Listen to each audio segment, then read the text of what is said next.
গরুর কি কাজ মানুষ জানে, তার পাছাতে লাঠি মেরে জমি চষে নেয়, তার মাংসকে খায়, তার দুধকে টেনে বের করে, দুধের ভিতরে কি কি ভরা আছে মানুষ বের করে নিয়েছে। ওই দুধেতে দুধ আছে, ছানা আছে, মাখন আছে, ল্যাংচা আছে, চমচম আছে, পান্তুয়া আছে, রসগোল্লা আছে, রসমালাই আছে, আর কি আছে, আর কি আছে, মানুষ বের করেছে। শুধু তাই নয়, একটা মাংসকে রান্না করে খাও, ভুনে খাও, কাবাব করো, টিকিয়া করো, আর কিছু করো, আর কিছু করো, একদম ফুটিটাও ফেলতে দিব না, ওকে ছিলে রেডি করে তাকে বানিয়ে খাও। খাসির কি কাজ মানুষের বুঝে এসছে, একটা ছোট্ট ডিম মুরগিতে পারছে, তার কাজ কটা বুঝে এসছে। একে ভাঙো, অমলেট করো, একে পোঁচ করো, একে হাফ বয়েল করো, ফুল বয়েল করো, আর কিছু করো, আর কিছু করো, আর কিছুতে দাও, আর কিছুতে দাও, বিভিন্ন ভাবে খাও। শুধু তাই নয়, মানুষ আগুনে হাত দিলে হাতটা পুড়ে জ্বলে শেষ হয়ে যাবে। আল্লাহ মানুষকে কত জ্ঞান দিয়েছে, ওই আগুনকে গোলাম বানিয়ে ওভেনে জ্বালিয়ে তার থেকে মাংস রান্না করে খাও, মাছ রান্না করে খাও, মুরগা রান্না করে খাও। সেই আগুনকে গোলাম বানিয়ে তুমি বিরিয়ানি খাও, আর কিছু খাও। আগুন এত শক্ত জিনিস, তারপরও তাকে গোলাম বানিয়ে নিজের আয়ত্তে মানুষ রেখেছে। এই মানুষকে আল্লাহ কত জ্ঞান দিয়েছে, বাঁশকে কেটে নিয়েছে, কত সুন্দর প্যান্ডেল বানিয়ে নিয়েছে এক রাতের জন্য। এই মানুষকে আল্লাহ কত জ্ঞান দিয়েছে, অ্যালুমিনিয়ামের উপরে মেহনত করে 6 ঘন্টায় জেদ্দায় যে পড়ে যাচ্ছে, 5 ঘন্টায় জেদ্দায় যে পড়ে যাচ্ছে কলকাতা থেকে। এই মানুষকে আল্লাহ কত জ্ঞান দিয়েছে, তামার উপরে মেহনত করে মহাসমুদ্রকে পাড়ি দিয়ে এক দেশ থেকে আর দেশ চলে যাচ্ছে। মানুষটা 3.5 হাতের, মানুষটার ওজন হবে 45 থেকে 100 কেজি পর্যন্ত, কিন্তু যে জাহাজটা ভেসে যাচ্ছে কয়েক হাজার টন মাল নিয়ে চলে যাচ্ছে। এই মানুষকে আল্লাহ কত ব্রেন দিয়েছে যে হাওয়াকে দেখা যায় না, চোখ দিয়ে দেখা যাবে না, দূরবীন দিয়ে দেখা যাবে না, সেই হাওয়াকে ফাঁকা থেকে টেনে চেম্বারে ভরে, আবার পাইপ দিয়ে, ভোল্পিন দিয়ে, ডাম্পারের চাকে ভরে দিয়ে 63 টন মাল তার ঘাড়ে চাপিয়ে দিয়ে পাকুল থেকে পাথর নিয়ে কলকাতা পৌঁছিয়ে দিচ্ছে। শালা হাওয়াকেও গোলাম বানিয়েছে। মানুষ খালি নিজের কাজটা খুঁজে পায়নি, নিজেরটা পায়নি, নিজেরটা 3টে পেয়েছে, খাও, কামাও, আর বাচ্চা পয়দা করো। 3টে কাজ খুঁজে পেয়েছে। যত পারবে খাও, হারাম হালাল দেখতে হবে না, যত পারবে ইনকাম করো, আর সারা রাত মেশিন চালিয়ে 2-4টা বাচ্চা তৈরি করে দাও, তুমি কামিয়াব। এই তো আমাদের জিন্দেগির মানদণ্ড তৈরি করেছে। আল্লাহ তাবারক ওয়া তাআলা বলছেন, বিসমিল্লাহির রহমানির রহিম, আল্লাযীনা আমানু ওয়া হাজারু ওয়া জাহাদু ফী সাবিলিল্লাহি বিআমওয়ালিহিম ওয়া আনফুসিহিম।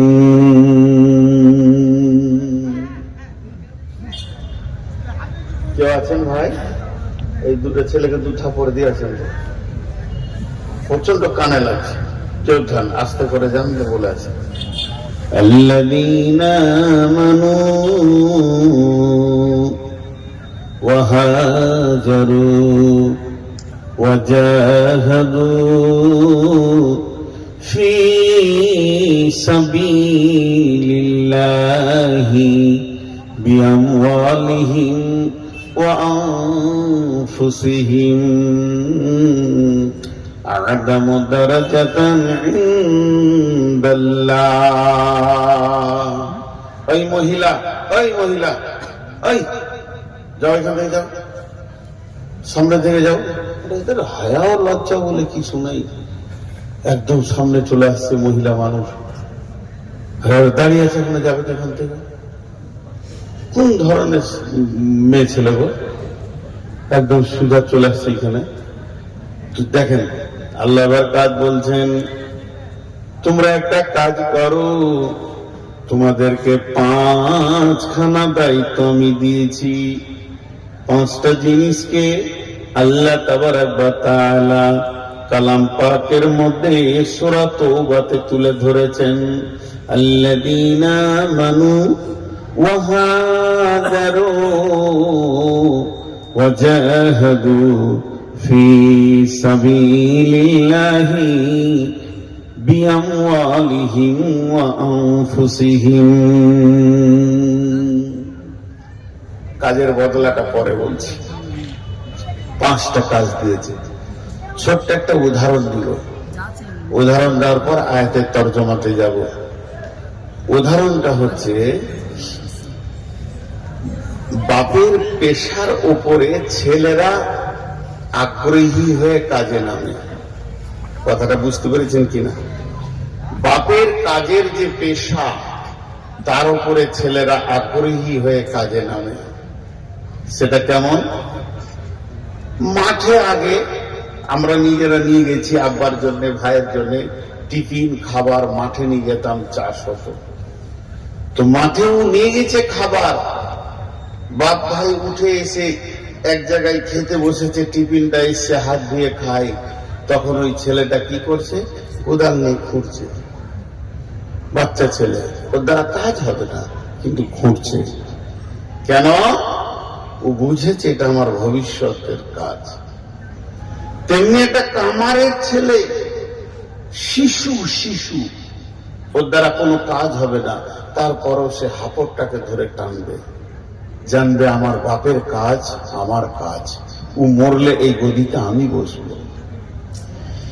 ঠিক ছুতোর মিস্ত্রির ছেলে প্রতিদিন বাপের দোকানে যাবে দুটো চকলেট খেতে, বিস্কিট খেতে, কেক খেতে, কিন্তু যেদিন বাপ নাস্তা করবে, রেস্টে থাকবে, ও রেঁদাটাকে ঠেলবে। এই কাজ আমার কাজ। বিশ্বনবী চলে গেলেন, আমরা তার উম্মত। বিশ্বনবী চলে গেলেন, আমরা তার উম্মত। দয়ার নবী হযরতুল বিদআতে যখন তিনি বক্তব্য দিতে শুরু করলেন, একটার পর একটা বক্তব্য চলছে। হযরতে উমর আছেন, আবু বকর আছেন, ওসমানও আছেন, আলী আছেন। এমন সময় বিশ্বনবী উটের উপরে আছেন কিংবা উটের নিচে আছেন। এই অবস্থায় আরাফাতের ময়দানে আয়াত নাজিল হয়ে গেল, বিসমিল্লাহির রহমানির রহিম, আল-ইয়াওমা আকমালতু লাকুম দীনাকুম ওয়া আতমামতু আলাইকুম নি'মাতি ওয়া রাদিতু লাকুমুল ইসলাম দীনা। আজকের দিনে তোমাদের দিনকে পরিপূর্ণ করে দেয়া হলো, আমার নিয়ামতকে পরিপূর্ণ করে দেয়া হলো, এবং আমি রব এর উপরে রাজি আছি। বন্ধুরে আমার, এই আয়াত যখন বিশ্ব নবী সাহাবীদেরকে শোনালেন, আবু বকরের মতো লোকটা চোখে ছলো ছলো ছলো ছলো ছলো পানি, হযরত উমরের মতো লোকটা চোখে ছলো ছলো ছলো পানি, হযরত আলী তারও চোখে পানি। তারা শুনছেন, সাহাবীরা ভাবছেন এটা তো জাহান্নামের কথা নয়, এটা তো জান্নাতের কথা নয়, এটা তো পুলসিরাতের কথা নয়, এটা পুলসিরাতের কথা, কিয়ামতের কথা, কবরের কথা। কত সাদা বাটা কথা বললেন নবীজি। আজকের দিনে দিন পরিপূর্ণ করে দেয়া হলো, আর তোমাদের কাছে দিন আসবে না। এখান থেকে নিয়ামত পরিপূর্ণ হয়ে গেল। আল্লাহর দেওয়া নিয়ামতে আর নতুন কোন আয়াত জন্ম নেবে না। তবে শুনে নাও, এই দিনের ওপরই আমাদের রব রাজি আছেন। তবে কাঁধার কারণটা কি?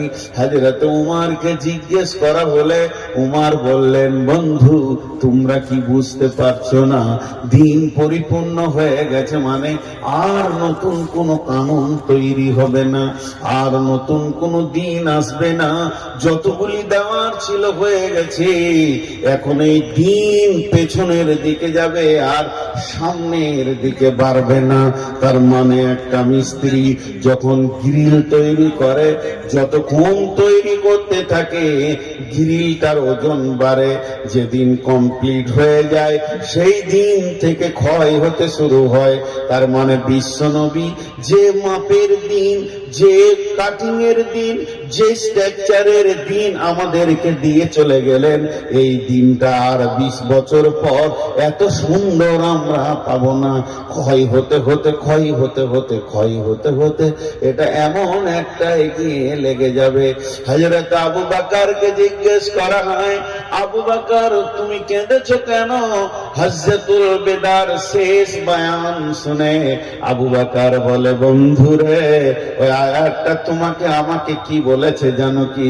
ওই আয়াতটা বলেছে বিশ্বনবী এসেছিলেন একটা পরিপূর্ণ ডিউটি নিয়ে, তাকে পাঠানো হয়েছিল, এমনি এমনি পাঠানো হয়নি, এর পেছনে বৃহত্তর আল্লাহর উদ্দেশ্য ছিল, সেই উদ্দেশ্য পূরণ হয়ে গেছে। তার মানে নবীজি আর মদিনায় থাকবেন না, মক্কাতেও পাওয়া যাবে না, সমস্ত কিছু থেকে যাবে। নবীজির বিদায়ের বক্তব্য ওখান থেকেই পাওয়া যায়। বিশ্বনবী এবার বিদায় নেবেন, আর রসুলের চেহারা দেখতে পাবো না। বন্ধুরে সেই দিন যেন আমাদের কাছে বিলুপ্ত হতে চলেছে, বিদায় নিতে চলেছে আপনার আমার হাত থেকে। তাই সেই হজ্জাতুল বেদাতে শেষ বক্তব্য ছিল বিশ্বনবীর, হে আমার আল্লাহ, আল্লাহুম্মা শাহাদি, আল্লাহ তুমি সাক্ষী থাকো, তুমি সাক্ষী থাকো, তুমি সাক্ষী থাকো। এই পর্যন্ত নয়, হজ্জাতুল বেদাতে বিশ্বনবী যখন বক্তব্য রাখেন, লোক সংখ্যা কত ছিল, সাহাবা সংখ্যা কত ছিল, শিষ্য সংখ্যা কত ছিল? কম বেশি 1.5 লক্ষ সাহাবা সংখ্যা ছিল। এতগুলো সাহাবাকে ছেড়ে দিয়ে বিশ্বনবী বললেন, তোমরা যারা আমার সামনে আমাকে পেয়েছো, যারা আমাদের এখানে হাজির হয়নি, আমার আনিত দিনকে তাদের কাছে পৌঁছে দাও। এই দায়িত্বটা দিয়ে আমি নবী মুহাম্মদ সাল্লাল্লাহু আলাইহি সাল্লাম হজ্জাতুল বেদা থেকে বিদায় নিলাম। তার মানে একটা বৃহত্তর দায়িত্ব পড়ে গেল আমাদের দিনকে পৌঁছানোর। এই এই এই এই চাওয়ালা, এক কাপ না, তাহলে আমার গায়ন বন্ধ করে আমি উঠে চলে যাই, আর তোমরা চা খাও। একদম না, ওটা কোন ধরনের কমিটির আসলে কি হবে? তাহলে গায়ন বন্ধ, মজাই শেষ হয়ে যাবে। শুধু মজা শেষ হবে না, কোরআনের থেকে চায়ের দাম বেড়ে গেল।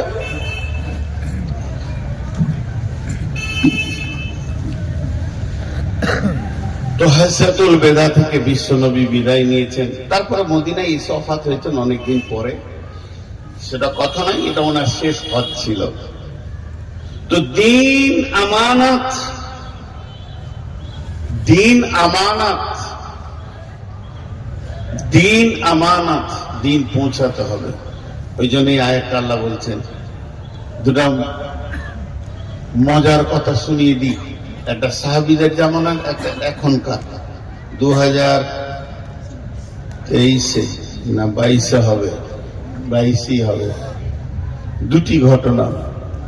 হযরত আবু বকর যখন ঈমান আনে, কালেমা শাহাদাত পড়ে, রসুলের হাতে হাত দিয়ে, সময়টা ছিল সন্ধ্যার সময়, ঠিক ধরেন মাগরিবের পরে পরে হযরত আবু বকর গিয়ে রসুলের কাছে কালেমায়ে শাহাদাত পড়লেন, আশহাদু আল্লা ইলাহা ইল্লাল্লাহ ওয়া আশহাদু আন্না মুহাম্মাদান আবদুহু ওয়া রাসূলুহু। ওনার বিজনেসটা ছিল ফেরি, কাপড়ের বিজনেস, টলাই টলাই ঘোরা, টলাই টলাই ঘুরে কাপড়, জামা, পোশাক বিক্রি করতেন।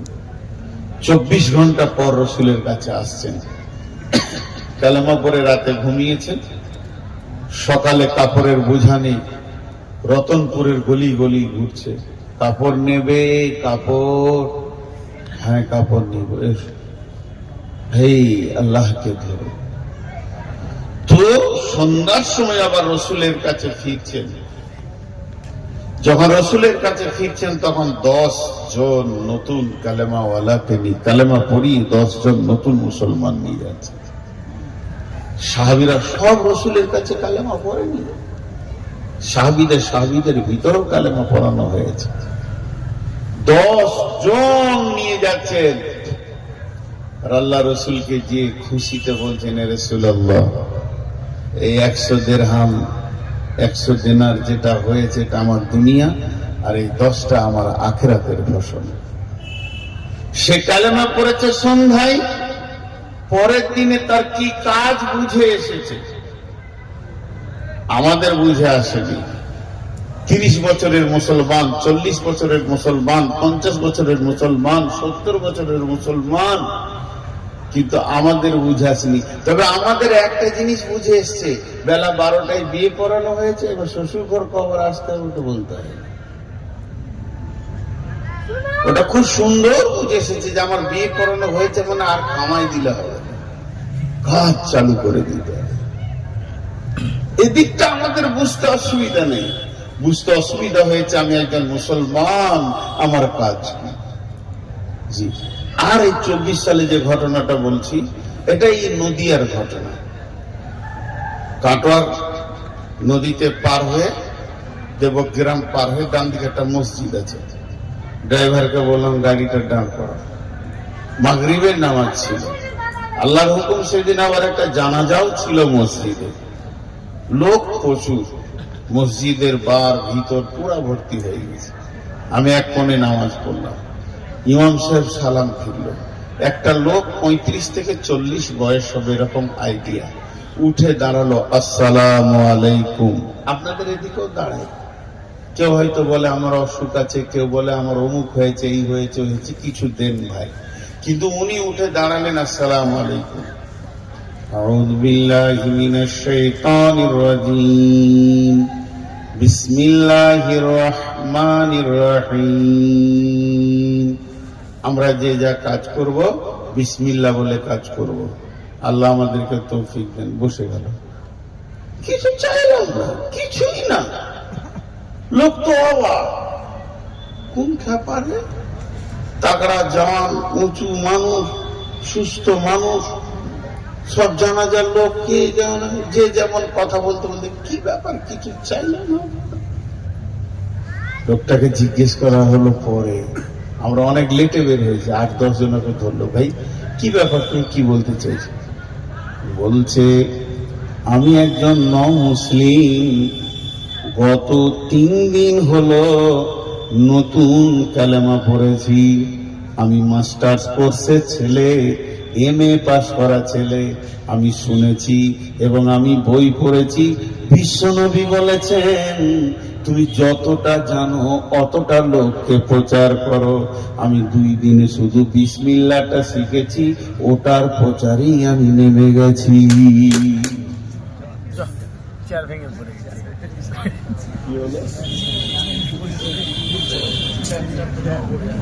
ওই চেয়ারটা খারাপ। আচ্ছা যাক, ওটা কিছু নেই, একটা ঘটনা ঘটেছে, চেয়ার ভাঙতেই পারে। এদিকে বসে, এদিকে বসে, নিচে বসে। তো আমি বিসমিল্লাহটা শিখেছি, বিসমিল্লাহর প্রচারে নেমে গেছি। এবার আল্লাহ কি বলছেন, বিসমিল্লাহির রহমানির রহিম, আল্লাযীনা আমানু ওয়া হাজারু ওয়া জাহাদু ফি সাবিলিল্লাহি বিআমওয়ালিহিম ওয়া আনফুসিহিম। আল্লাহ তাবারক ওয়া তাআলা বলছেন, একটা ঈমানদারের 5খানা কাজ। প্রথমে সে ঈমান আনবে, আল্লাযীনা আমানু, সে ঈমান আনবে, যখনই তার ভিতরে ঈমান ঢুকে যাবে, যখনই তার ভিতরে ঈমান নামে স্পিরিটটা চলে আসবে, ঈমানের উদ্দীপনা চলে আসবে, ঈমানের চয়েস যখন তার কাছে পৌঁছে যাবে, ওয়াহাজারু, ওই লোকটা কোনোদিন আর ঘরে স্থির বসে থাকতে পারে না, সঙ্গে সঙ্গে সে নিজের ঘর ছাড়বে। ঘর ছেড়ে যাবে কোথায়? যার কাছে দিন নাই, কালেমা নাই, ওর কাছে দিন আর কালেমাটা পৌঁছাতে যাবে। একটা ঈমানদার বসে বসে সময় নষ্ট করতে পারবে না। তার পৃথিবীতে সেকেন্ডের মূল্য আছে, তার পৃথিবীতে মিনিটের মূল্য আছে। আল্লাহ তাবারক ওয়া তাআলা বলেন, যখনই তোমার ভিতরে ঈমান নামে বস্তুটা ঢুকে গেছে, জেনে নাও তুমি একটা বিরাট ক্ষমতার মালিক হয়ে গেছো। তুমি আল্লাহকে চিনেছো, রসুলকে চিনেছো, তোমার ছটা জিনিসের প্রতি ঈমান হয়ে গেছে। এরপরে তোমার কাজ কি? ওয়াহাজারু, তুমি ঘর ছাড়ো, তুমি তাবলীগে বের হয়ে চলে যাও। আজকের ছেলেগুলো চিন্তা কি করেছে? 3জন 4জন আলেমকে নিয়ে এসে অত্র এলাকায় একটু তাবলীগ করে নিব। ভাইয়া আমার, আপনাদের এটাকে নেকেট করছি না, এটা তো একটা শুনিয়ে দেওয়া তাবলীগ। এইরকম যদি 20 বছর শোনান একটা বেনামাজিকে, তাকে রাস্তায় আনা যাবে না, তাহলে জালসা কি কোনো কাজে লাগে না? বলে লাগে। আল্লাহ বলেছেন, অযাক্কির ফাইন্না যিকরা তানফাউল মুমিনিন, তুমি জিকির করো, তুমি স্মরণ করো, কিতাবের তুমি কথা বলো, আল্লাহর কথা বলো, কালাম পাকের কথা বলো, লাভ কি হবে? মুমিনের লাভ হবে। মুমিন তার দিলে তারা কি খুঁজে পাবে। কিন্তু যে লোকটা এখনো মসজিদ ছিল না, যে লোকটা জুয়ারি, রাস্তায় যদি একটা কাঁটা পড়ে থাকে, কাঁচ পড়ে থাকে, আমার মতো 65টা বক্তা যদি 2 ঘন্টা করে বক্তব্য রেখে চলে যায়, কাঁটাটা 1 ইঞ্চি নড়বে না। তাহলে বক্তা লাগবে না, মাইক লাগবে না, প্যান্ডেল লাগবে না, প্রচার লাগবে না, খালি এইভাবে হাতে করে ধরেন, তুলে সরিয়ে দেন। 1 মিনিটের কাজ 100 বছরেও হবে না। অতএব বন্ধুরে, আল্লাহ তাবারক ওয়া তাআলা বলছেন, তোমার ভিতরে যখন ঈমান এসে গেছে, এই ঈমানটা আর একজনকে পুশ করতে হবে, আর একজনের কাছে দিতে হবে। তখনই তুমি তোমার মাথাকে পরিচালনা করো, কার কাছে পৌঁছাবো। কোন লোকটা দিন হারা হয়ে রাস্তায় রাস্তায় ঘুরছে, এখনো সে আল্লাহকে পাচ্ছে না, রসুল পাচ্ছে না। তোমার প্রতিবেশীর দিকে তাকিয়ে দেখো, তোমার ভাইয়ের দিকে তাকিয়ে দেখো, ভাতিজার দিকে তাকিয়ে দেখো। আল্লাহ তাবারক ওয়া তাআলা বলেছেন, ইয়া আইয়ুহাল্লাযীনা আমানু কু আনফুসাকুম ওয়া আহলিকুম নারা আলাইহা ওয়াকুদুহান নাস ওয়াল হিজারাতু আলাইহা মালাইকাতুন গিলাদুন শিদাদুন লা ইয়াসুনাল্লাহা মা আমারাহুম ওয়া ইয়াফআলুনা মা ইউমারুন। হাদিসের কথা, কোরআনের কথা আপাতত 1 মিনিটের জন্য বন্ধ রাখলাম, 2টা দর্শন কথা বলবো।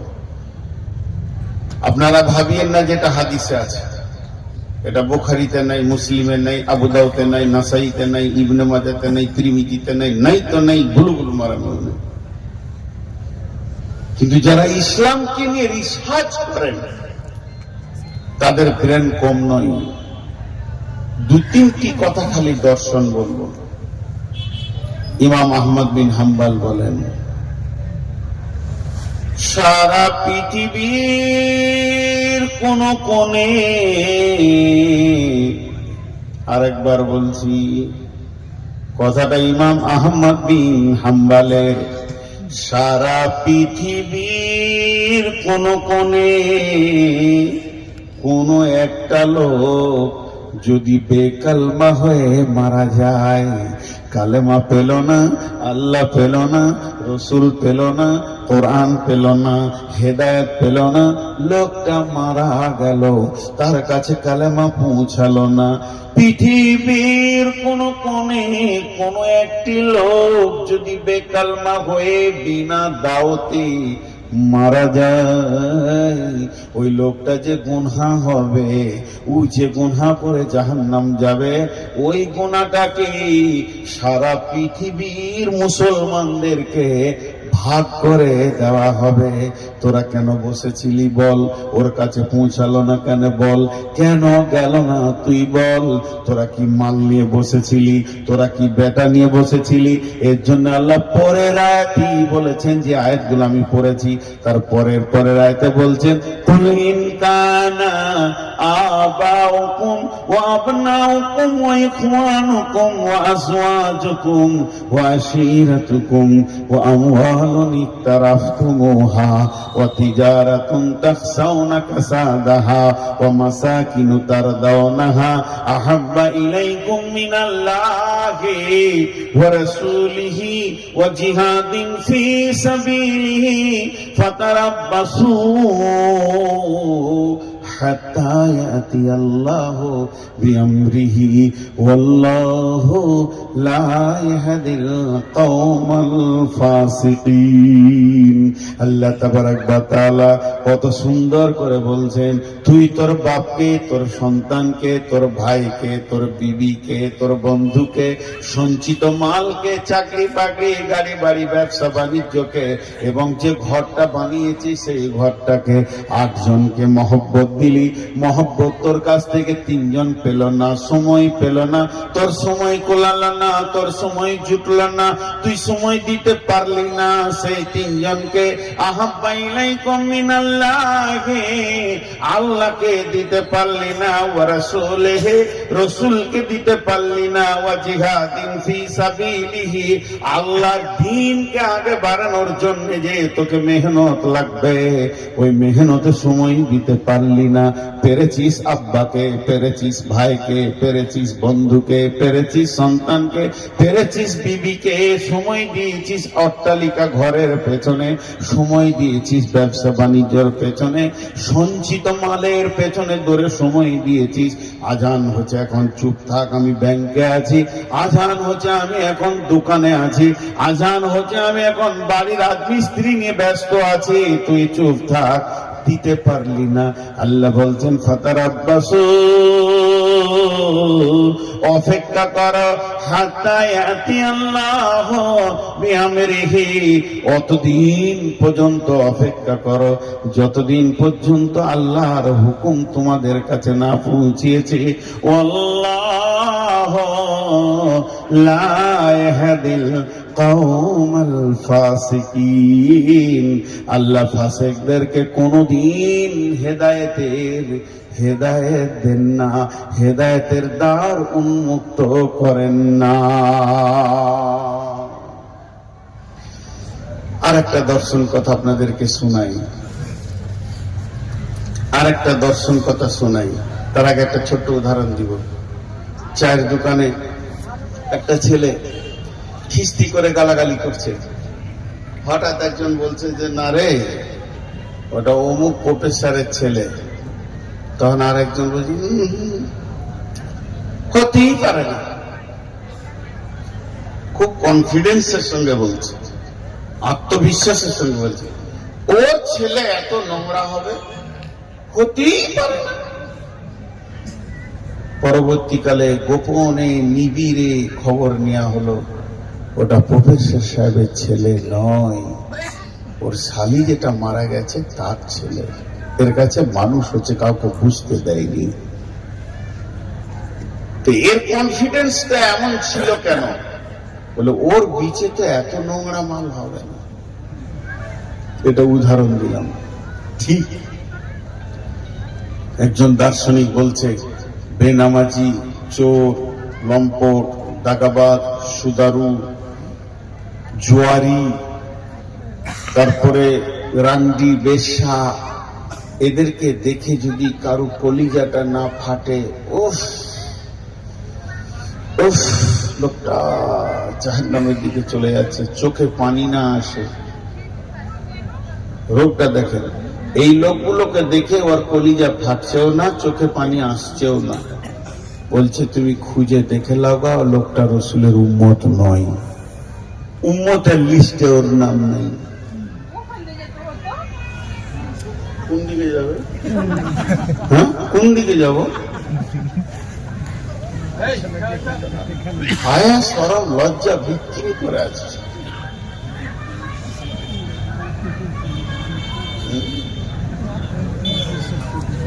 বলছে তুমি তদন্ত করো, উম্মতের লিস্টে ওর নাম নাই। উম্মতের লিস্টে যদি নাম থাকতো তো চোখে পানি থাকতো। জি, বিধর্মী লাশ যাচ্ছে, চলে গেল লাশটা, আল্লাহ রসুলের চোখ দিয়ে পানি। ইহুদির লাশ, মুসলমানের নয়। এই এই চল, বুকে এসে বসছে, লোকগুলোকে পেছনে পড়ে দিয়েছে। কোন মাসে পড়ে গেছে? আসলে আমার 490 সুগার। সুগার বেশি হলে মিজাজ খিটখিটে হবে, কিছু করার নেই, এটা আমার আয়ত্তে নেই, হবেই। কেউ লড়লে দেখলে বকবো, কারণ রিং টাল যখন সাইকেল এনেছেন তখন খচর খচর শব্দ হবেই। আমি তো আপনাদের রিং টাল বক্তা। আমার 490 সুগার মানে বুঝছেন, আর মিজাজ নিজের কন্ট্রোলে থাকবে না ভাই, এটা কিছু করার নাই, এটা রোগ, মেনে নিতে হবে। তো এবার শোনেন, ইহুদির লাশ। সাহাবীরা প্রশ্ন করে দিলেন, ইয়া রাসূলুল্লাহ আপনার চোখে পানি কেন? প্রথম নম্বরে মুসলিম নয়, দ্বিতীয় নম্বরে প্রতিবেশী নয়, তৃতীয় নম্বরে আত্মীয় নয়। মুসলিম নয়, আত্মীয় নয়, প্রতিবেশী নয়, তিনটি দরদের কোনো একটা অ্যাঙ্গেল থেকে ওকে পাওয়া যাচ্ছে না। লাশটা তো চলে গেল, আপনি কাঁদলেন কেন?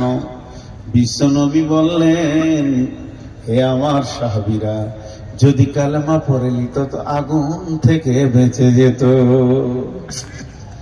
বিশ্বনবীর কাছে খিদমতে একটা যুবক থাকতো, ছোট ছেলে, যুবক লয়, শৈশব কৈশবের বাচ্চা।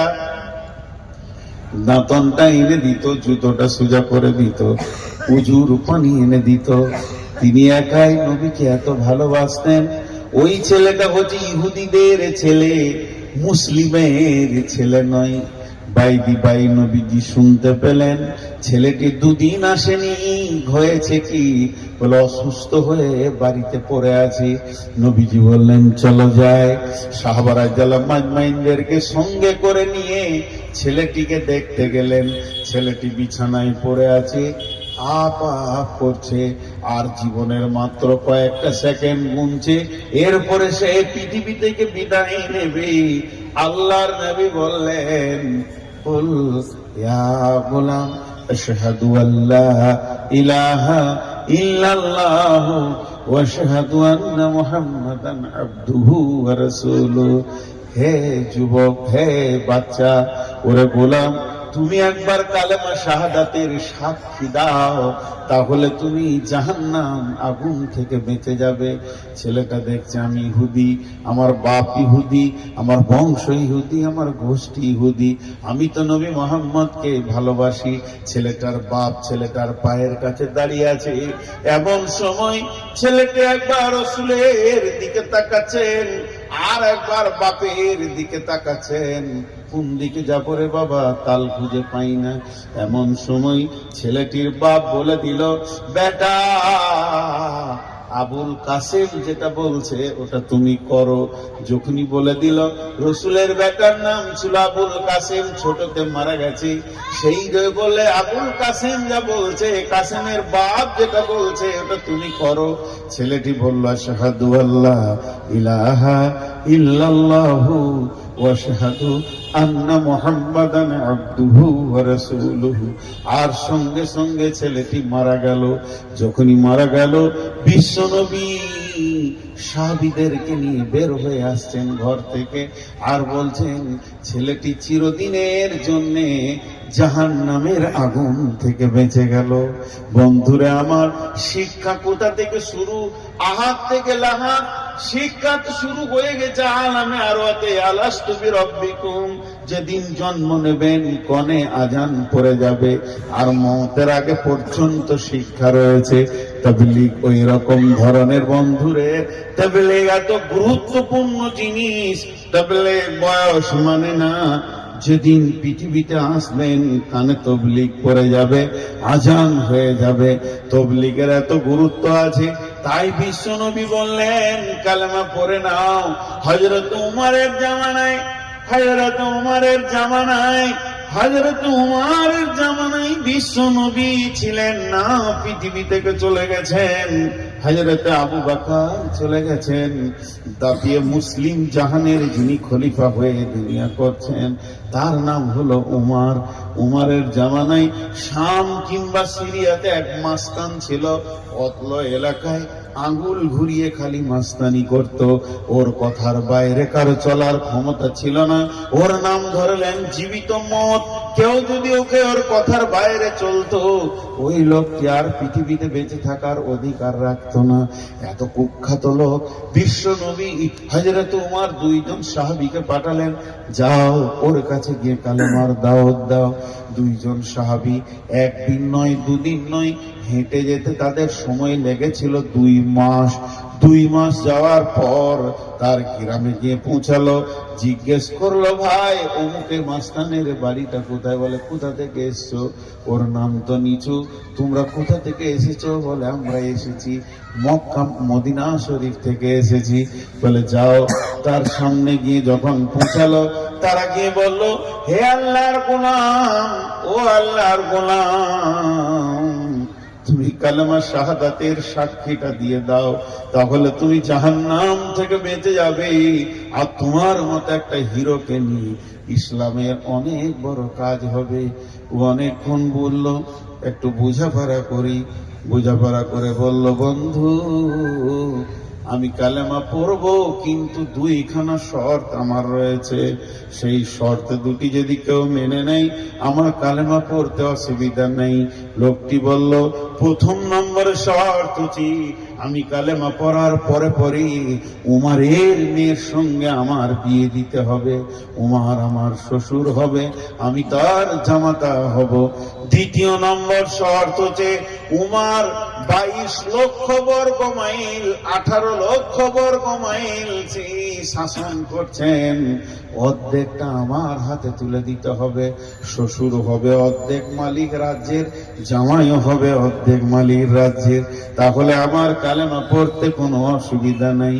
ওই দুটি লোক অনেক ভেবে চিনতে বলল, তুমি যদি কালেমা পড়ে নাও, কালেমা শাহাদাতের সাক্ষী দিয়ে দাও, তাহলে তুমি তার পৌত্তলিকতা থাকলে না, তুমি মুশরিক থাকলে না, তুমি মুসলমান। তোমাকে মেয়ে দিতে অসুবিধা নাই, তোমার কোলে মেয়ে তুলে দিতে অসুবিধা নাই। এটা না হলে উমরকে আমরা বুঝিয়ে পারবো, তবে অর্ধেক রাজ্য দেবে কিনা এই বিষয়ে অনেক বোঝাপড়া আছে। বলে, তাহলে তোমরা বুঝে এসো। এরা আবার মদিনায় ফিরে আসলেন। 2 মাস চলে গেল। হযরত উমর বললেন, খবর কি? তোমাদেরকে যেখানে পাঠিয়েছিলাম, 2 জন বললেন, আমিরুল মুমিনিন খলিফাতুল মুসলিমিন ওই ব্যক্তি বলেছে কালেমা পড়ে নিব, কিন্তু শর্ত হচ্ছে 2টি। একটা আপনার মেয়েকে বিয়ে করবে সে, আর দ্বিতীয় হলো অর্ধেক রাজত্ব তাকে দিয়ে দিতে হবে। বলে, তোমরা বলেছো কি? আমরা বলেছি, হ্যাঁ আমিরুল মুমিনিন। অনেক চিন্তা ভাবনা করে বললাম, ঠিক আছে, তুমি যদি কালেমা পড়ো, তুমি মুসলমান, তোমাকে মেয়ে দিতে অসুবিধা নাই। এটা কম করে আমরা খলিফাকে বলে রাজি করে দিব। তবে রাজত্বের ব্যাপারটা অনেক চিন্তা ভাবনার গবেষণার মধ্যে থেকে গেছে, তাই আমরা আবার আপনাকে জিজ্ঞেস করতে এসেছি। হযরত উমর বললেন, তোমরা ভুল করেছো, যাও আবার ফিরে যাও। আমি মেয়ের বিয়ে তো দিবই দিব, কালেমা পড়লে তাকে আমি মেয়ের বিয়ে দিয়ে দিব। আর 2 নম্বর, তাকে অর্ধেক রাজত্ব কেন, সলিড ইমানদার যদি হয় সমস্ত রাজ্যের মালিক তাকেই বানিয়ে দেব। যাও, তুমি আবার যাও।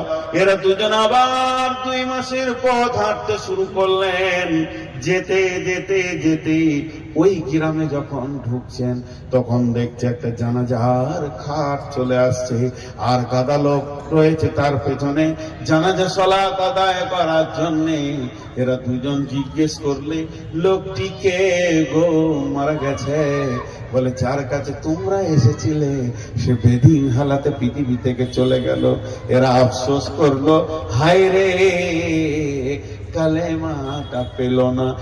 একটা কালেমা, একটা কালেমা, একটি কালেমা একটি মানুষের কাছে পৌঁছানোর জন্য দুইজন মানুষ 6 মাস হেঁটে দিয়েছে, তাদের জন্য কোনো অসুবিধা হয়নি।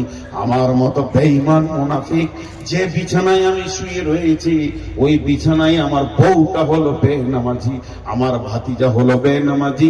ফজরের আজানে আমি লাঠি নিয়ে টুক টুক টুক টুক করে মসজিদ চলে গেলাম।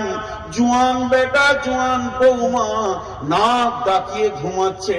বেঈমান একজন কালেমা নাই তাদের কাছে, দিন নাই তাদের কাছে, সালাতে নাই। আমরা কোনো চিন্তা করি না। আল্লাহ তাবারাক ওয়া তাআলা বলছেন, এ ডিউটি কি আমি তোদেরকে দিইনি? এটা কি তোদের জন্য আমার আমানতের খেয়ানত তুমি করনি? এর জন্য 3 নম্বর দার্শনিকের কথাটা কান করে শোনেন। 3 নম্বর দার্শনিক বলছে, যারা দাওয়াতের কাজ করে না, দিনকে লোকের কাছে পৌঁছায় না, দিনকে লোকের কাছে পৌঁছায় না, তারা কান করে শুনে লাও, কঠিন কিয়ামতের দিনে যখন বিচার চলবে, এটা মুশরিকের দল, এটা কাফেরের দল, এটা ফাসিকের দল, এটা জালেমের দল, এটা কিনা দল, নানা রকম দল আছে। এর ভিতরে একটা দল আছে যারা আমানতের খিয়ানতি করেছে, মানুষের মাল মেরে খেয়ে নিয়েছে, চুরি করেছে, আমানতের খিয়ানতি করেছে, আমানত ঠিক মতো পৌঁছাতে পারেনি। যারা দাওয়াতের কাজ করে না, মানুষের কাছে তাবলীগ পৌঁছায় না, তাদেরকে আমানতের খিয়ানতকারীর দলে কিয়ামতের মাঠে তোলা হবে।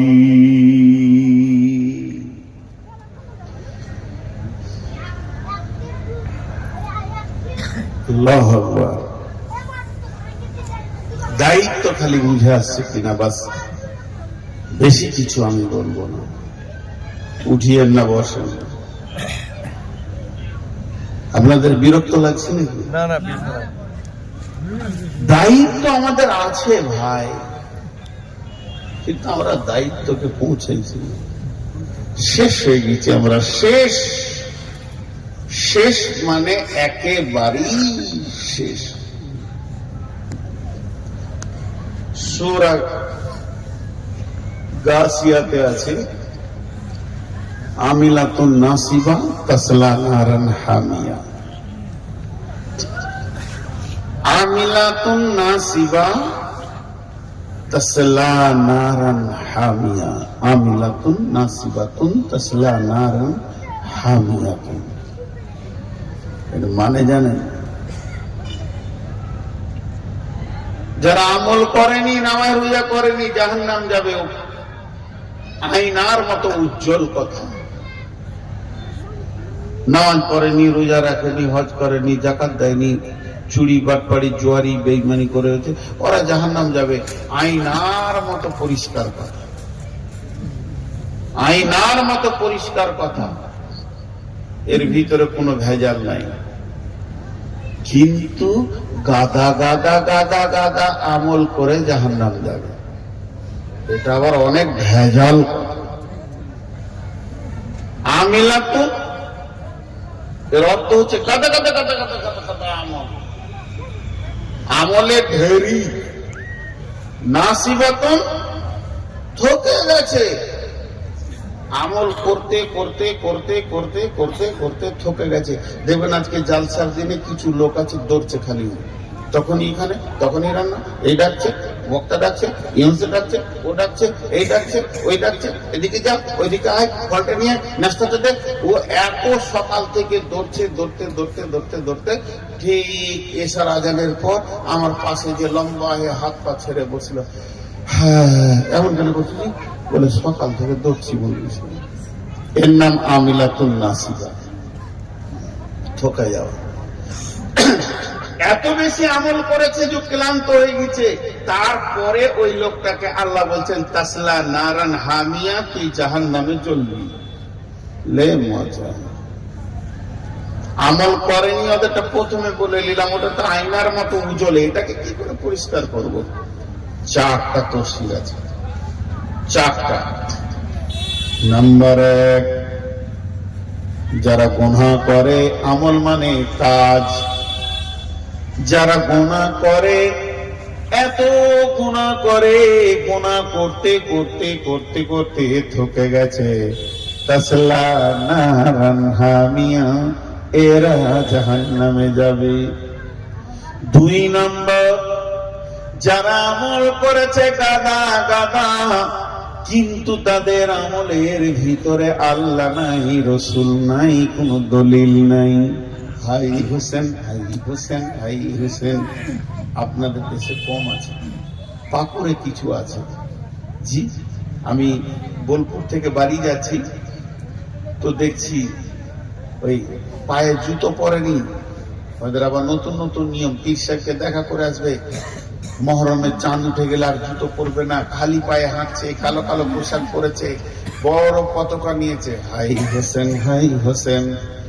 তারা সারাদিন গাঁও গা ঘুরছি, দেখছি একটা গাছের নিচে পতাকাটা রেখে দিয়ে হাত পা ছেড়ে বসে আছে ক্লান্ত।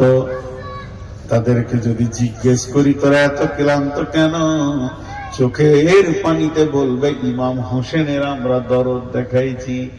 আমিলাতুন নাসিবা, তারা এত আমল করছে, আমলে থকে গেছে, কিন্তু তাদের আমলের পেছনে না আছে রসুলের দলিল, না আছে আল্লাহর দলিল। আবার অনেকে সাবে বারাতে আর সারা রাত নামাজ পড়ে, 600 রিকাত নামাজ পড়ো, 800 রিকাত নামাজ পড়ো। আজকে রাতের দিনে মুর্দাদের আত্মাগুলো বাড়িতে আসে, তাদেরকে মোমবাতি দাও, খাবার দাও, কত ক্লান্ত, কত প্রশান্ত হয়ে যায়। তারপরও লোক ভুলি যাবে জাহান্নামে, তাসলা নারান হামিয়া। শুধু তাই নয়, এরপরে যদি বলি সমস্ত পৃথিবীর কথা বাদ দেন, আমরা যে কটা এখানে বসে আছি পাকা আইলা হাদিস, আমাদেরকে কেউ শিরক করাতে পারবে না, বিদআত করাতে পারবে না। রসুল যেমন করে বলেছেন অমনি করে আমরা জিন্দেগি চালাই, 5 ওয়াক্তে নামাজ পড়ি, এতটুকু নামাজে আমাদের মধ্যে ত্রুটি নেই, রোজাতে ত্রুটি নেই, সেই হাদিসের দলিলের ওপর আমরা চলি, আমল করতে করতে ক্লান্ত। তারপরও আল্লাহ বলছেন তাসলা নারান হামিয়া, কারণ তোমার আমলের ভিতরে নিয়তের গড়বড়ানি ছিল। মান সাল্লা ইউরাই ফাকাদ আশরাকা। এবার বলি চতুর্থ নম্বর, আমার নিয়ত সহি আছে, আমার নিয়ত একদম রসুলের নিয়তের মতো নিয়ত, আমার চলা ফিরা উঠা বসা সমস্ত আমলগুলি এতটুকু ত্রুটি নেই, না কোরআন থেকে না হাদিস থেকে, ইখলাসের সঙ্গে আল্লাহকে রাজি করার উদ্দেশ্যে সমস্ত আমল করছি। এরপরও নবীজি আল্লাহ বলছেন তাসলা নারান হামিয়া, তুইও জাহান্নামে চলে যাবি। কেন? তুমি নিজে আমল করেছো, আর একজনকে তুমি বলনি। তুমি নিজে আমল করেছো সারা জীবন, পুরো 12টাই ছাড়বো। আমার নিজের 12টা তো বেঁচে গেছে আগে থেকে, ও আত্মেরও 12টা বাজিয়ে দেবো। তুমি নিজের আমল করেছো, আর একজনকে বলনি। বিশ্বনবী বলেন,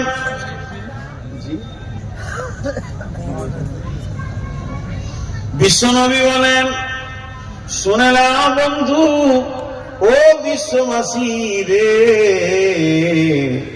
তুমি যদি দিনের কথা মানুষের কাছে না পৌঁছাতে পারো, কিয়ামতের ময়দানে তোমাকে একটা আসামি হিসাবে গ্রহণ করা হবে। লা রহমানিয়া ফিল ইসলাম, ইসলামের ভিতরে বৈরাগ্য নাই। এক বৈরাগ্য কাকে বলে? একাএকি জাহান্নাম থেকে বাঁচার জন্যে, জান্নাতের লোভে একাএকি নিজেকে আমল করা, বাড়ি ঘর ত্যাগ করে দেয়া, ছেলেকে দেখবো না, মেয়েকে দেখবো না, আর খোঁজ খবর লিব না, মসজিদে আর যাব না, মসজিদের কোণে বসে যাব কিংবা জঙ্গলে চলে যাব, ঘর সংসার আর করব না, শুধু বলবো আল্লাহ আল্লাহ আল্লাহ আল্লাহ আল্লাহ আল্লাহ। নামাজ পড়বো, রোজা রাখবো, হারাম খাবো না, একদম সলিড দিনের উপরে নিজেকে চালাবো। আল্লাহ নবী বলছেন তুমি বৈরাগ্য হয়ে গেছো, এটা ইসলাম মানবে না। বিশ্ব নবী একদিকে জামাই ছিলেন, একদিকে শ্বশুর ছিলেন, একদিকে নানা ছিলেন, একদিকে নাতি ছিলেন, একদিকে স্বামী ছিলেন, একদিকে সৈন্য ছিলেন। সার্বিকভাবে চলার নাম হলো ইমানদার। আর একাই জঙ্গলে বসে যাওয়া, আল্লাহর জিকির করা, জাহান্নাম থেকে বেঁচে জান্নাতে যাওয়ার আশায় ঘর সংসার যে ত্যাগ করে দেবে, ওটা ইসলামের বাইরে চলে যেতে হবে। হযরত উমর একদিন রাস্তায় সফর করছিলেন, মক্কার মাটিতে, মদিনার মাটিতে, যেতে যেতে যেতে যেতে যেতে যেতে যেতে যেতে একটা জায়গায় সাথীদেরকে বললে তোমরা দাঁড়িয়ে যাও, এই জায়গাতে দাঁড়িয়ে থাকো, আমি উমর একবার আসি। হযরত উমর গলির ভিতরে ঢুকে গেলেন। ওই বস্তির ভিতরে ঢুকে অনেক দূরে যাওয়ার পর একটা লোককে হাত ধরে নিয়ে আসলেন।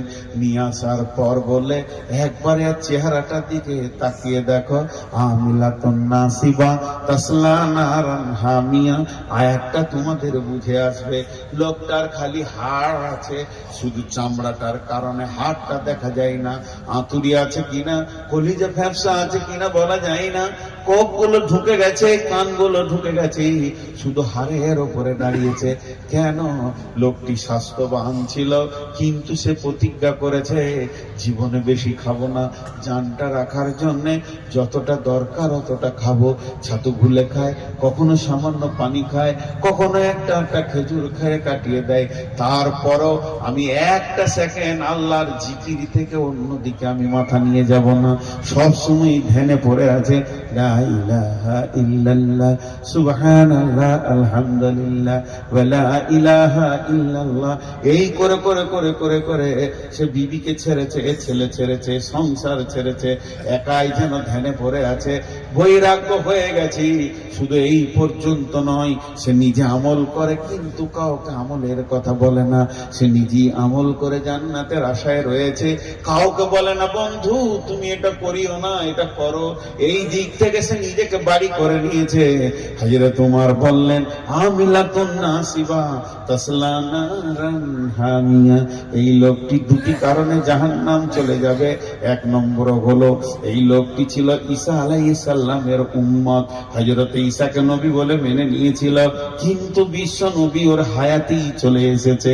এখন তাকে ত্যাগ করে যদি বিশ্ব নবীর কাছে কালেমায়ে শাহাদাতের সাক্ষী দেয়নি, ই এখনো নাসারা হয়ে আছে, এখনো পর্যন্ত খ্রিস্টান হয়ে আছে, বিশ্ব নবীর কাছে কালেমা পড়ছে না। নাম্বার ওয়ান, এটা বড় কারণ। আর যদি এটা পড়ে নেই, ও নিজেকে বৈরাগ্যর জগতে নিয়ে চলে গেছে, ঘর সংসার ত্যাগ করেছে। অতএব কোরআন বলছেন আমিলাতুন নাসিবা তাসলা নারান হামিয়া, তুমি যে আমলটা করি জান্নাতে চলে যাবে, এটা কোনোদিন হবে না। যে আমলটা করার তোমাকে আমি আল্লাহ তৌফিক দিয়েছি, তুমি যে তৌফিক পেয়েছো এটা আমার তরফ থেকে পেয়েছো। অতএব এইটাই তুমি আর একজনের কাছে যতক্ষণ না পৌঁছে দেবে, অতক্ষণ পর্যন্ত তুমি এই অবস্থায় মরে গেলে জান্নাত যেতে পারবে না।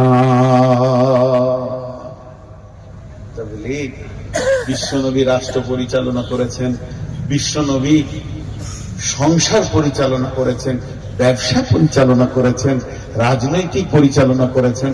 তিনি ময়দানে নেমে জিহাদের ময়দানে জিহাদ করেছেন। জি, আর আমার পেছনে ঘুমন্ত লোকটা উঠিয়ে ও মেশিন আসতে চালা ভাই, আমি একটু পাগলা লোক, একটু বেশি বলে ফেলছি। ও বেচারা জীবনেও রাত জাগেনি।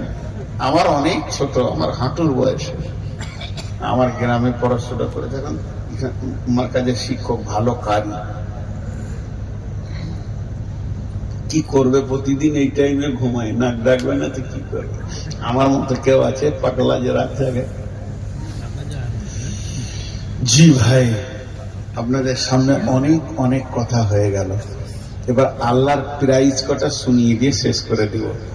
এই কাজ যদি কেউ করে, দিনের কাজ, চল নামাজে চল, মসজিদেতে চল, দুঃখে পাবি সান্ত্বনা রে, পক্ষে পাবি বল, ওরে মসজিদেতে চল। খালি পায়ে ধরছে লোকে। এটা কোন party? PTP party, party party আর কি। খামোকাই লোকের পা তুলছে। খালেক ভাই বাড়িতে আছো? হ্যাঁ ভাই আছে। যেই বেরিয়ে না পাটা জড়িয়ে ধরে, ভাই চল নামাজে চল, মসজিদেতে চল, দুঃখে পাবি সান্ত্বনা তুই, বক্ষে পাবি বল, ওরে মসজিদেতে চল। মসজিদে যখন চলে গেল, তখন যে নিয়ে গেছে ওর কাজ হবে, আল্লাহ আমি তোমার গোলামকে এনে দিয়েছি, এবার তুমি খালি বেঁধে লাও, কাজটা তোমার। ইন্নাকা লা তাহদি মান আহবাবতা ওয়ালাকিন্নাল্লাহ ইয়াহদি মান ইয়াশা। যে মসজিদে চলে যাবে, একটা বেনামাজি মসজিদে চলে যাবে, তার থেকে যার কথাই যাবে ওর বিপদ আরো বেশি। ও যদি একবার মনে মনে করে নেয় আমি ছিলাম বলি তো নামাজি বলি, তো নিজেই ফুটে গেল, নিজেই ফুটে গেল, দম করে ফুটে গেল, জিন্দেগির সমস্ত আমল চলে গেল। ওকে বলতে হবে, মাবুদ তোমার গোলাম গোলামি করেছে, বাকি কাজটা তোমার, আমি তো খালি গোলামি করতে জানি, আর তো কিছু জানি। আপনাদের বিরক্ত লাগছে? লাগে। তো ওকে নিজে মসজিদে ভরে দিল। আল্লাহু আকবার। এবার আল্লাহকে বলতে, আল্লাহ তুমি বেঁধে নাও, তোমার গোলামকে তুমি আপন করে নাও। হেদায়েতের মালিক তো আমি নই মাবুদ, তুমি আমাকে ভালোবেসে হেদায়েত দিয়েছো, তাই আমি পেয়েছি, নাহলে আমি পেতাম। এই বললে আল্লাহর কাছে কাঁদতে হবে। আল্লাহ কি বলছেন? আ'যামু দারাজাতান ইনদাল্লাহ ওয়া উলাইকা হুমুল ফাইজুন, ইবাশশিরুহুম রাব্বুহুম বিরাহমাতিন মিনহু ওয়া রিজওয়ানিন ওয়া জান্নাতিন লাহুম ফিহা নাঈমুম মুকিম। পাঁচখানা আল্লাহ উপকার, আর যদি কেউ ঠিক মতো তাবলীগ করে তা আল্লাহ পাঁচখানা প্রাইজ দেবেন। প্রথম নম্বর দেবেন, আল্লাহর কাছে তার সম্মান বেড়ে যাবে। কার কাছে সম্মান বাড়বে? আল্লাহর কাছে। কিরকম সম্মান বাড়বে? হ্যাঁ, আমরা তো ভারতবর্ষের মানুষ, বাংলাদেশে নাহলে এগুলো বলি না, কিন্তু ইন্ডিয়ায় বলবো। এই দেশে আমার ব্যালট আছে, আছে না নেই? আমার একটা ব্যালট আছে না নেই? তা আমি যে কোনো পার্টিকে ভালোবাসতে পারি, পারি কি পারি না? তো এখন কেউ যদি সিপিএমের মেহনত করে এলাকায় সিপিএমের এমপি আনে, কেউ যদি তৃণমূলের এমপি আনে, কেউ যদি কংগ্রেসের এমপি আনে, তা সেই তার কাছে তার সম্মান বাড়বে কি বাড়বে? যার এখানকার এমপি কি তৃণমূল, তো তৃণমূলের এমপি যখনই এসে গেছে তখন মমতা বলছে তুই আমার লোক, চলে আয়, তোর থাকার জায়গা, প্লেন ফ্রি, ট্রেন ফ্রি, ছেলে মেয়ে নিয়ে থাকবি, খাবি, প্রাইভেট টিউশনি ফ্রি, গাড়ি ফ্রি, ড্রাইভার ফ্রি। কেন গো? শুধু পার্টিটাকে জমিয়ে দিয়েছে তাই। আল্লাহ বলছেন একবার ভেবে দেখ, সামান্য দুনিয়ার বাদশা যদি তোকে এত সম্মান দিতে পারে, তাহলে যখন তুই আমার দিনের কাজ করবি রে, আমি রব তোর জন্য পুলসেরাত ফ্রি করে তোর 7 গোষ্ঠীকে জান্নাতে পৌঁছে দিব। আমি তোকে কত ইজ্জত দিব, আমার কাছে ইজ্জত পাবে। আ'যামু দারাজাতান ইনদাল্লাহি, আল্লাহর কাছে সম্মান বেড়ে যাওয়া মানে আমার একটা লোকের কাছে সম্মান আছে, সে মিশনের মালিক, তার কাছে আমার যথেষ্ট সম্মান। ওই মিশনে ভর্তি নেই 20,000 টাকা। আপনি বলছেন মোল সাহেব বলে দেন, আব্দুল সালাম এর ভর্তি ফিটা নিল না, কারণ আমার সঙ্গে তার সম্মান আছে, আমি তাকে দেখি, সে আমাকে দেখে। আমার রব কঠিন কিয়ামতের মাঠে ওই যারা দিনের দায়ী হবে, মানুষের দরজায় দরজায় ঘুরে মসজিদে এনে হাজির করে দেবে, তাদেরকে এই সম্মানটা আল্লাহ দান করবে। এক যুগে ফেসবুক হয়ে গেছে, আমরা তখন অনেক ছোট ছিলাম, আমি মনে হয় যেন ক্লাস 4-এ পড়ি কি 5-এ, কত ছোট ছেলে বলছে কলকাতা ট্রেন ফ্রি। বুঝতে পেরেছেন? ট্রেন ফ্রি আবার কলকাতারে তিন বন্ধুতে চুক্তি করেছি কলকাতা যাও, ট্রেন ফ্রিতে কলকাতা গেলে মানে কলকাতার রংটা চেঞ্জ হয়ে যাবে। তখন ছোটতে বুঝতাম না, চলে গেছিলাম, আবার চলে এসেছিলাম। তো তখন কলকাতা ফ্রি করে দিয়েছে, যত পশ্চিমবঙ্গের ট্রেন আছে সব ফ্রি, কলকাতা তৃণমূলের মিটিং। এক খাপা চলে গেছে ধুলিয়ান রতন করে, আর হুঁশি কম। আসার সময় ও 26 নম্বর প্ল্যাটফর্মে ট্রেনে চেপেছে সোজা বোম্বাই। ও কত নম্বরে যে 16 নম্বরের পর আর চাপা যাবে না ওই ঘাটে যে বোম্বাই রুট, ওর জানা নাই। চেপে নিয়েছে, 3 দিন পর কেরলে ঘুরে বেড়াচ্ছে আর খালি কাঁদছে আর চোখের পানি পেয়েছে, ভাষাও বুঝতে পারে না। এখন এদিকে বুড়া মা, বুড়ি বাপ, মা বাপ এদের বয়স 70-80, কিছু করার ক্ষমতা নাই, লাঠি নিয়ে ঘুরে। 4টা বেটা 2টো বেটি, তাই ছোটটাই হারিয়েছে, জামিরুল হারিয়ে গেছে, এনামুল আর পেয়েছে। তো বাকি 3টে বেটা ব্যবসা বাণিজ্য করছে, ঘরেই আছে। তো মার বাপ বিন বিন করে কাঁদছে। তখন বলছে আব্দুল সালাম, কি মা, এনামুলের খবরটা নিলি? এনামুল এনামুল এনামুল, তোর খালি এক কেজি আপেল দিয়েছি, খা বুড়া বুড়া। আজ আপেলটা ফেলার লাই, তা বলে কি চোখের পানিটা যাবে? একবার বলেন যাবে? 2 নম্বর বেটাটা দোকান থেকে আসছে, তখন বলছে খবিরুল, এনামুলের খবর পেলি? আজকে 27 দিন হলো রে বাবা। বকিস না গে, একই কথা, এই খা ওই খা। বেটিরা চলে এসছে শাড়ি কাপড় নিয়ে, মাকে দুঃখের সময় দেখে। এরা দুজনে কি আলাদা জালসা করতে, আমরা দুজনে আলাদা করতে, চোখের সামনে এরকম করলে বলছি কেমন লাগবে মনটা বলেন? আপনারাই বলেন, আপনাকে যদি এই জায়গাটা দিয়ে আর আমরা দুইজন যদি এরকম করি তো কেমন লাগবে আপনার দিলটা বলেন? এটা কত নম্বর পাগলা হলে হয়? চোখের সামনে, পেছনে বলে তাও ভালো, যে বক্তাটা ভালো নয়, বলছে বলছে এবার চোখের সামনেই বলছে, কত সহ্য করবো বা। তো কোন মতেই চোখের পানি মা বাপের বন্ধ হচ্ছে না। কথা বল, মা বাপের চোখের পানি বন্ধ হবে? কেরলে ও কানতে কানতে একটা চায়ের দোকানে ঘুর ঘুর করছে, আর পয়সা নাই, যদি কেউ দেয় তা খাবে। এক মুরগিকে বলছে কোথাবাড়ি রে তোর রে, ওরে সুবহান আল্লাহ, 2 মাস পর বাংলা শুনেছে, কলিজাটা ঠান্ডা হয়ে গেছে। আমার বাড়ি ধুলিয়ান রতনপুর। বলছে আমারও বাড়ি রে, তুই আমাকে চিনিস না? তুই খলিল হাজির বেটা লাস? হ্যাঁ। কি করেছিল রে? জানটা আরো বড় হয়েছে।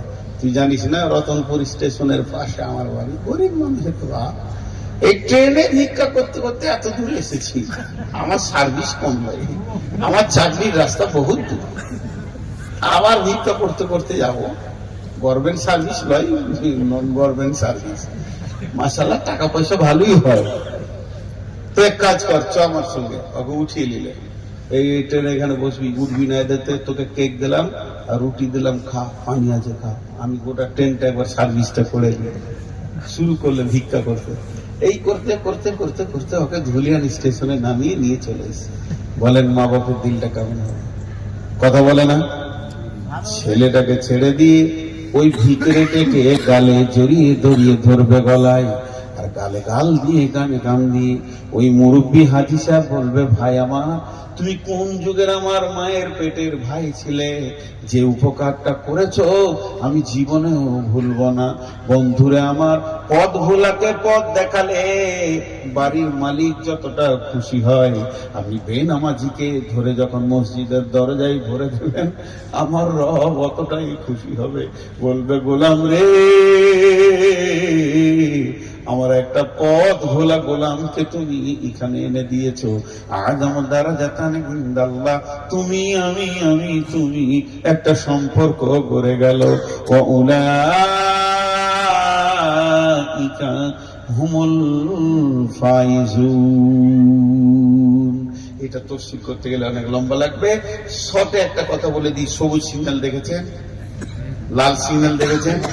লাল যদি থাকে গাড়ি যাবে, কথা বলে না যাবে, আর যদি সবুজ থাকে কিন্তু লাল থাকলেও একটা গাড়ি যাবে,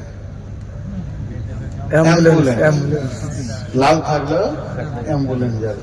আল্লাহ বলতে শুনেলে, হাসরের মাঠ এই দুনিয়া থেকে জান্নাতের গেট পর্যন্ত যেতে গেলে কতগুলো লাল সিগন্যাল হবে।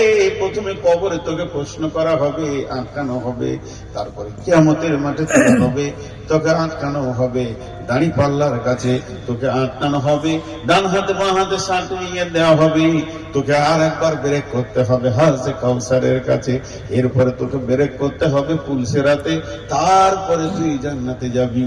কিন্তু যখন তুই দিনের কাজ করবি তোকে আমি অ্যাম্বুলেন্স বানিয়ে দিব, এমন অ্যাম্বুলেন্স বানিয়ে দিব, মরার পরে তুই ধীরে ধীরে ধীরে ধীরে জান্নাতে পৌঁছে যাবি, তোর জন্য কোনো ট্রাফিক জ্যাম থাকবে না। দিনের কাজ যারা করবে আযামু দারাজাতান ইনদাল্লাহ ওয়া উলাইকা হুমুল ফাইজুন। উলাইকা হুমুল ফাইজুনের অর্থ হচ্ছে সমস্ত শক্ত জায়গাগুলো তোমার জন্য আসান, নিষ্কৃতি পেয়ে যাবে। আমি এটা বুঝিয়ে বুঝিয়ে বলি। আর কি লাভ আছে? আল্লাহ বলছে দুটো দিব, আর দিব না, তাহলে আরো দিব। ইবাশশিরুহুম রাব্বুহুম ইবাশশিরুহুম রাব্বুহুম বিরহমাতিন মিনহু রিজওয়ানিন ওয়া বিরহমাতিন মিনহু ওয়া রিজওয়ানিন ওয়া জান্নাতিন লাহুম ফিহা নাঈমুম মুকিম। আল্লাহর একটা রহমত, আল্লাহর একটি রহমত, আল্লাহর একটি রহমত, আল্লাহর একটি রহমত, আল্লাহর একটি রহমত। মূল্য কত, মূল্য কত, মূল্য কত! সারা পৃথিবীর সমস্ত মানুষ যদি শুধু পাপ আর পাপে লেগে যায়, যে আসমান পর্যন্ত ছুঁয়ে দেয়, আর আল্লাহ যদি রহমতের দৃষ্টিতে একবার দেখে, সমস্ত গুলো জান্নাতের ফায়সালা পাবে, কেউ জাহান্নাম যাবে না। এর জন্যই তো আল্লাহ কিয়ামতের দিনে কাফের মুশরিককে দেখা দিবেন না। তিনার নজরটা হচ্ছে রহমতের নজর, যার উপরে আল্লাহ দৃষ্টি করে যাবে, ওই দেহে আর জাহান্নামের আগুন পৌঁছাবে না। একটা রহমতের দৃষ্টি কত মূল্য, সেই আল্লাহ বলছেন ওই লোকদেরকে খবর দিয়ে দাও, ওই লোকদেরকে খবর দাও, তারা কি লাভ করবে। ইবাশশিরুহুম রাব্বুহুম বিরহমাতিন, তাদের উপরে আমার রহমত সব সময় বর্ষণ হবে তাদের উপরে।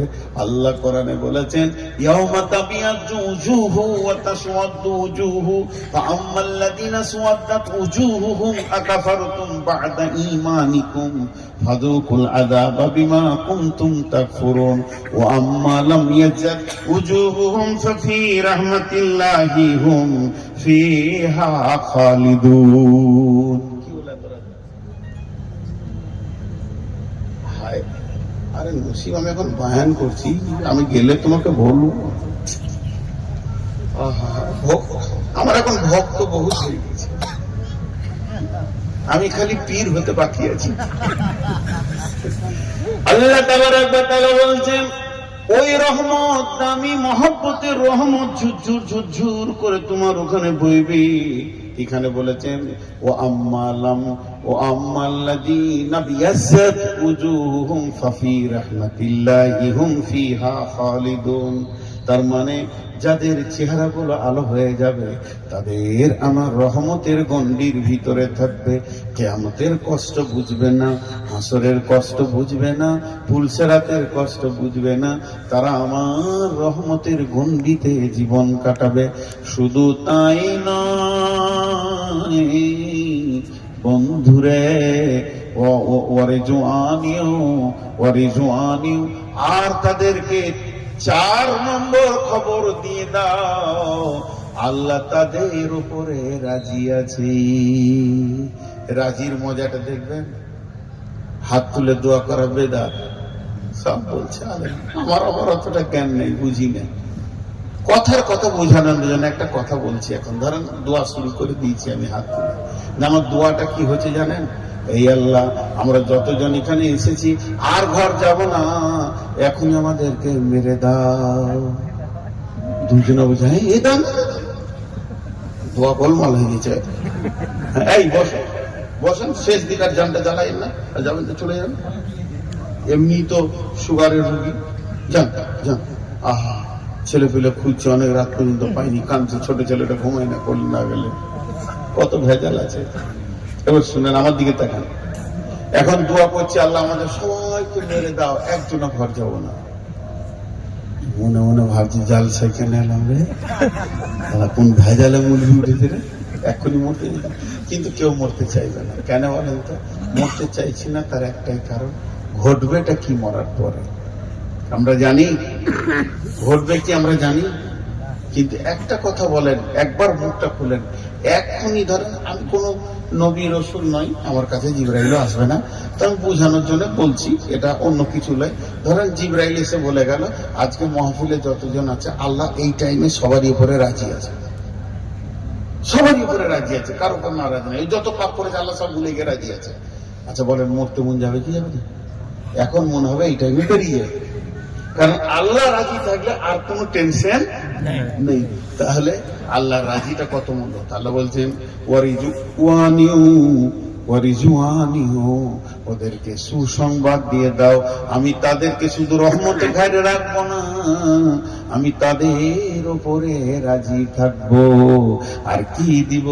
জান্নাতিল লাহুম ফিহা নাঈমুম মুকিম, এমন একটা জান্নাত দিব যে জান্নাতে এক্সপার বলে কিছুই থাকবে না। আপনাদের গাজীনগরে, আপনাদের রতনপুরে যে আমগুলো 2024 সালে হয়েছে, ওই আমগুলো যদি আজকে পাওয়া যায় সেই স্বাদ পাওয়া যাবে কি? জোরে বলেন, পাওয়া যাবে না। তবে আমার আল্লাহর জান্নাতের আম কোটি কোটি বিলিয়ন মিলিয়ন বছর থেকে যাবে, স্বাদ চেঞ্জ হবে না। আমার আজকের বয়স হলো 53, আগামীকাল থেকে বলবো আমার বয়স 54, পরশু বললো আমার 56, 55, 56, প্রতিদিন এক্সপায়ার হতে রয়েছে। কিন্তু জান্নাতে কোটি কোটি বছর চলে যাবে, 33 বছরের যুবক যুবতী হয়ে থাকবে, বয়সে এক্সপায়ার হবে না, চুল আর পাকবে না, কালো কালি খুঁজে বেড়াতে হবে না, আর কলপ লাগাতে হবে না।